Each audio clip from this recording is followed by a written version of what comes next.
News Tamil கழுகு. அரசு சிறந்த ஆசிரியர்களை தேர்வு செய்யறதுல பாகுபாடு காட்டுறதா சோசியல் மீடியால ஒரு போரே நடக்குது.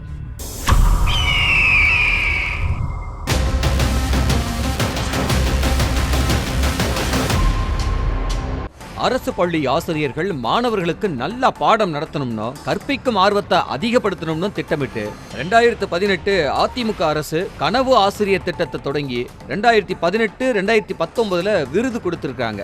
இந்த நிலையில 2021 பள்ளி கல்வித்துறை அமைச்சரா பொறுப்பேற்ற அன்பில் மகேஷ் பொய்யாமொழி சிறப்பா செயல்படக்கூடிய கனவு ஆசிரியர் விருது பெறும் ஆசிரியர்களை வெளிநாடுகளுக்கும் வெளி மாநிலங்களுக்கும் அரசு டூர் கூட்டிட்டு போகும்னு அறிவிச்சாரு. அதுல கடந்த ஆண்டு 350 பேர் தேர்வு செய்யப்பட்ட நிலையில 30 பேர் பின்லாந்து நாட்டுக்கும் மத்தவங்க டேராடூனுக்கும் கூட்டிட்டு போக முடிவு செஞ்சாங்க.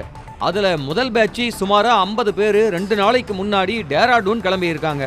விமானத்துல பயணிச்சு ஆசிரியர்கள் செல்ஃபி எடுத்து Facebookல ஷேர் பண்ண இதை பார்த்த மத்த ஆசிரியர்களும் இந்த தேர்வு நியாயமே இல்லாம நடந்திருக்கு, இந்த தேர்வு நடத்தினது ஒரு தனியார் அமைப்பு, இதுல பாகுபாடு காட்டிட்டாங்கன்னு இன்னொரு பக்கம் பொங்கி எழுந்துட்டு வர்றாங்க. செய்திகளை உடனுக்குடனும் துல்லியமாகவும் தெரிந்து கொள்ள சப்ஸ்கிரைப் பண்ணுங்க.